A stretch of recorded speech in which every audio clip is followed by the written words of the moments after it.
Ladies and gentlemen, it's Rook. Welcome back. Yes, I picked up an Egyptian God deck. I was at one of my local stores here, right here in town, comic book store. They do some TCG stuff, but they're not really into TCG. Like they'll have packs of Magic and some Yu-Gi-Oh and Pokemon when they get them.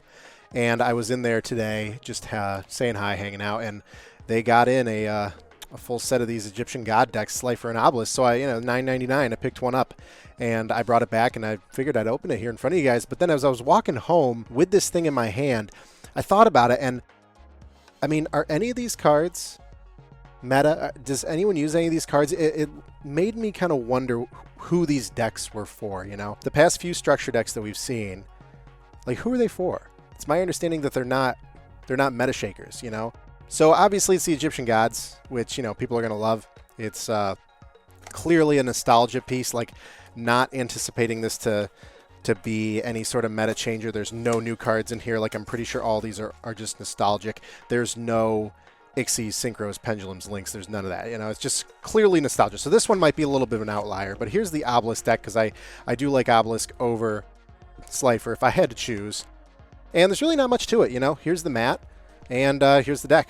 And that's pretty much it. Nice nice form of Obelisk there. What is that? Is that a rare? Is that just rare? Looks like it's just rare.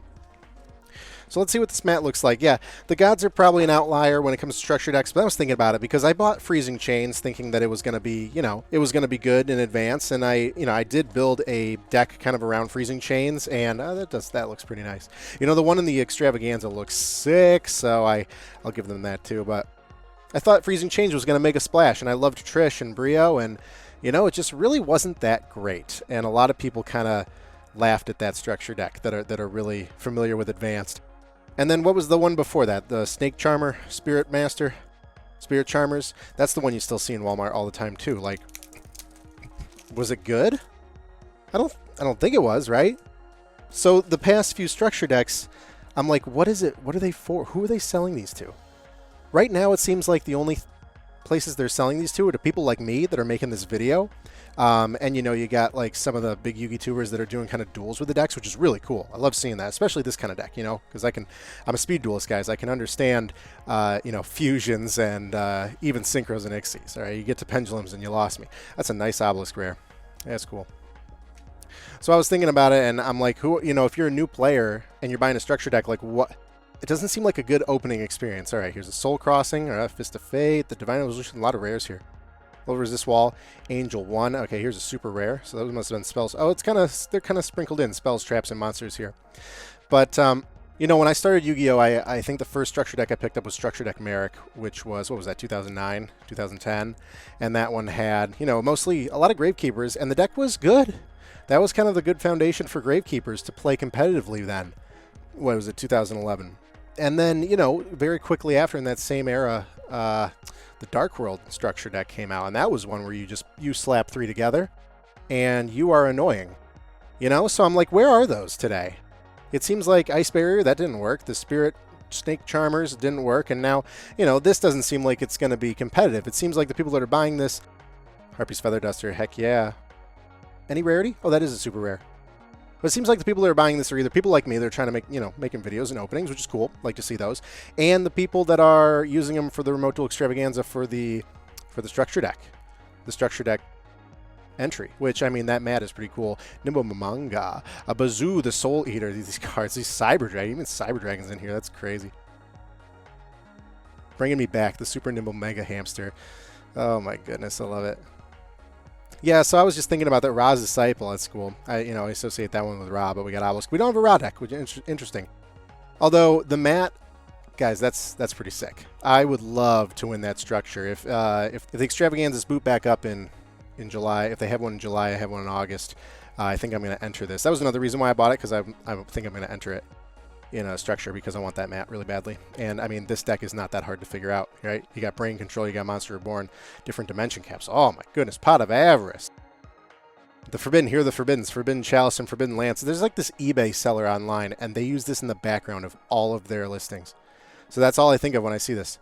Forbidden Chalice, Forbidden Lance. I think Forbidden Lance we used for a while. This one saw play, but I feel like it got phased out with better stuff now. Forbidden Dress, Supply Squad, yeah, Call the Haunted. Call the Haunted was a great trap, I remember. People use this all the time. Good set. Good set. I don't know about now, but cloning, Drowning Mirror Force, and that's it. Here, please play Duel Links. Please check out Duelist Evolution, and here's just the Flare card. So that's a structure deck. That's $9.99 right now. You guys probably already knew what was in this because it generated a lot of hype, and you know, what you see is what you get. So I love seeing this from a collector standpoint, just kind of have the cards, and I like the nostalgia. Obviously, I was making this video. I want to use it in a structure deck for Extravaganza, so there are a lot of things going into my purchase. But I'm wondering who this is for. You know, if you're trying to get into Yu-Gi-Oh for the first time, you would think to buy a structure deck. That's what I did. And now I think you're going to get slapped if you try, and even if you put 3 of these together, right? 3 Slifer, 3 Obelisk.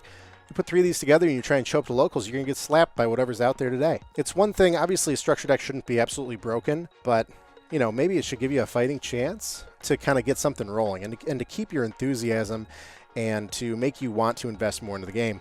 You know, like when I played the structure deck Merrick and the Gravekeepers, that's cool. What's the other side of that? Yeah, Duel Link stuff. When I was playing structure deck Merrick and the Gravekeepers, you know, the deck was just on the cusp of being good enough that made me want to invest in getting Gravekeepers Recruiters and, you know, whatever else wasn't specifically in that structure deck. And my other friend at the time that we played all the time when we were trying to get competitive, he was playing the Agents deck, which I think was also a structure back then. And so that was another deck where it was, you know, it wasn't quite there yet, but it had a fighting chance. This was before Wind Up and before Pendulum. Those structure decks were cool because it gave you enough of a chance to want to invest heavier into the format, and then, you know, they were both archetypes, so you already had some cards you could sprinkle in, or some themes you could sprinkle in. But with a deck like this, I don't know if you're going to see that kind of spark, that inspiration to get the person to invest more money into the game if they start with these structure decks. So I'm interested to know, you know, for those of you that bought it, what were your reasons for buying it? This one in particular, I imagine there's going to be a lot of nostalgia, which is fine. That's awesome. I mean, it's a $10 structure deck. The fact that they kept a $10 price is great. And that's another reason for justifying this purchase, you know. $10 is nothing when it comes to advanced anyway. So that's the Obelisk structure deck. And just wanted to kind of open that question up. Comment below what your thoughts are. I'm not sure what these printings are for, what these structure decks are for, besides an excuse to make a new mat for their Remote Duel Extravaganza, which I like. I think that's great. But from a new player perspective, I'm afraid that it's going to cast a kind of a bad interpretation of the game and might leave them with a bad taste in their mouth to take this to locals. Anyway, hope you guys enjoyed this video, and I will catch you guys later. See ya.